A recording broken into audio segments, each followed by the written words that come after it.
Nach Motovlog kam jetzt der Dual-Vlog und ich zeige euch heute einfach mal, wie ich mein Setup hier so aufgebaut habe. Was braucht ihr dazu? Natürlich zum einen euren Helm, Sena 10C für die Kommunikation und natürlich eure GoPro. Das Ganze ist jetzt natürlich nicht unbedingt die kostengünstigste Variante. Die kosten alle ziemlich viel Kohle hier, aber es gibt meiner Meinung nach sonst keinen anderen Weg, das Beste aus allen so sonst rauszuholen, damit ihr das Gespräch mit beim Video aufzeichnen könnt, eine gute Soundqualität habt und eine gute Bildqualität. Und wir fangen jetzt einfach mal an, bauen das Sena 10C ein. Die GoPro Mount haben wir ja vorne schon dran gemacht, da könnt ihr einfach mal hier irgendwo klicken, da habe ich das verlinkt. In meinem letzten Video habe ich ja die GoPro Mount vorne am Kinn montiert, also meiner Meinung nach auch die beste Stelle, schaut es euch an, wenn ihr das nochmal sehen wollt oder wenn ihr das verpasst habt. Und ich würde sagen, wir fangen jetzt einfach mal an.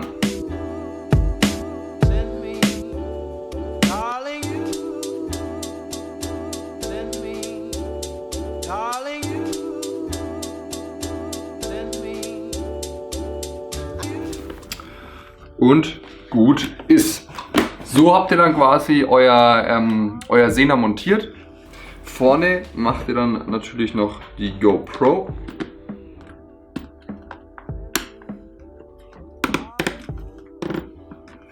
So, und das schaut doch schon mal ganz gut aus, würde ich sagen. Links an der Seite Sena, vorne GoPro.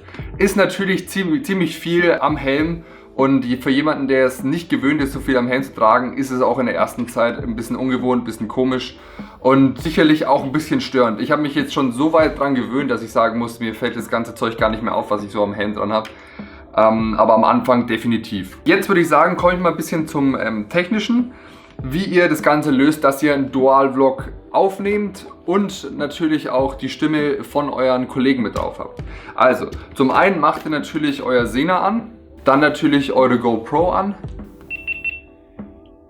Läuft. Ich mache jetzt noch die Kamera an. So, habt gehört? Aufnahme. Jetzt läuft quasi Sena, Video und Ton und GoPro Bild und Ton. Also es ist ein ziemlicher Datenmüll und es ist sicherlich auch nicht die beste Lösung, aber ihr kriegt so die beste Qualität natürlich aus beiden, weil ich von vorne quasi von der GoPro das Bild nehme und von Sena den Ton.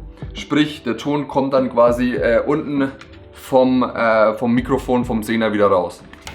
Wenn ihr dann quasi von beiden Geräten, also vom Sena und von der GoPro, die Videodatei auf dem PC habt, müsst ihr dann quasi nur noch die Audiodatei bzw. beide Videodateien miteinander synchronisieren. Am besten man klatscht irgendwie mal kurz am Anfang und dann sieht man ja in der Audiodatei, wo es ausgeschlagen ist und die beiden tut ihr miteinander synchronisieren. Am Anfang auch ein bisschen kompliziert, aber wenn ihr es ein paar Mal gemacht habt, geht es eigentlich ruckzuck. Übrigens, für alle, die es noch interessiert, GoPro nehme ich mit 1080p 60 FPS auf und Sena mit 30 FPS und 720p, weil das Video brauche ich ja eh nicht und es interessiert mich eh nur die Audio-File. So, ich hoffe, ich konnte ein bisschen was aufklären, wie ich quasi meine Dual-Vlogs so starte und wie ich hier das Ganze so handle.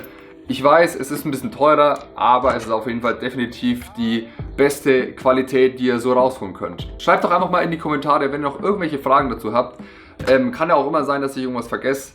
Lasst einen Daumen nach oben da, wenn euch das Video gefallen hat, beziehungsweise wenn euch das geholfen hat und bis nächsten Dienstag. Peace!